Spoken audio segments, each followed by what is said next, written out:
So this video was taken at Aquarius Undersea Laboratory, 4 miles off the coast of Key Largo, about 60 feet below the surface. NASA uses this extreme environment to train astronauts and aquanauts, and last year they invited us along for the ride. All the footage was taken from our Open ROV, which is a robot that we built in our garage.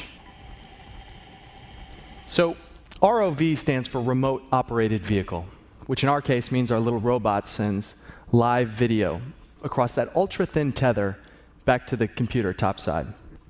It's open source, meaning we publish and share all of our design files and all of our code online, allowing anyone to modify or improve or change the design. It's built with mostly off-the-shelf parts and costs about 1,000 times cheaper than the ROVs James Cameron used to explore the Titanic. So ROVs aren't new. They've been around for decades. Scientists use ROVs to explore the oceans. Oil and gas companies use them for exploration and construction. What we've built isn't unique. It's how we built it that's really unique. So I want to give you a quick story of how it got started. So a few years ago, my friend Eric and I decided we wanted to explore this underwater cave in the foothills of the Sierras. We had heard this story about lost gold from a gold rush era robbery, and we wanted to go up there. Unfortunately, we didn't have any money, and we didn't have any tools to do it. So Eric had an initial design idea for a robot, but we didn't have all the parts figured out. So we did what anybody would do in our situation. We asked the internet for help. More specifically, we created this website, openrov.com, and shared our intentions and our plans. For the first few months, it was just Eric and I talking back to each other on the forums. But pretty soon, we started to get feedback from makers and hobbyists, and then actually professional ocean engineers who had some suggestions for what we should do. We kept working on it. We learned a lot. We kept prototyping, and eventually, we decided we wanted to go to the cave. We were ready. So about that time, our little expedition became quite a story, and it got picked up in the New York Times, and we were pretty much just overwhelmed with interest from people who wanted a kit that they could build this open ROV themselves. So we decided to put the project on Kickstarter. And when we did, we raised our funding goal in about 2 hours, and all of a sudden had this money to make these kits.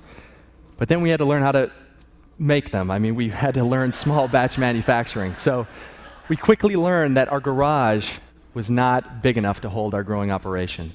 But we were able to do it. We got all the kits made. Thanks a lot to Tech Shop, which was a big help to us. And we shipped these kits all over the world just before Christmas of last year. So it was just a few months ago. But we're already starting to get video and photos back from all over the world, including this shot from under the ice in Antarctica. We've also learned that penguins love robots. So we're still publishing all the designs online, encouraging anyone to build these themselves. That's the only way that we could have done this.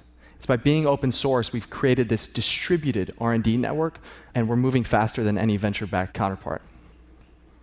But the actual robot is really only half the story. The real potential, the long-term potential, is with this community of DIY ocean explorers that are forming all over the globe. What can we discover when there's thousands of these devices roaming the seas? So you're probably all wondering, the cave, did you find the gold? Well, we didn't find any gold, but we decided that what we found was much more valuable. It was this glimpse into a potential future for ocean exploration.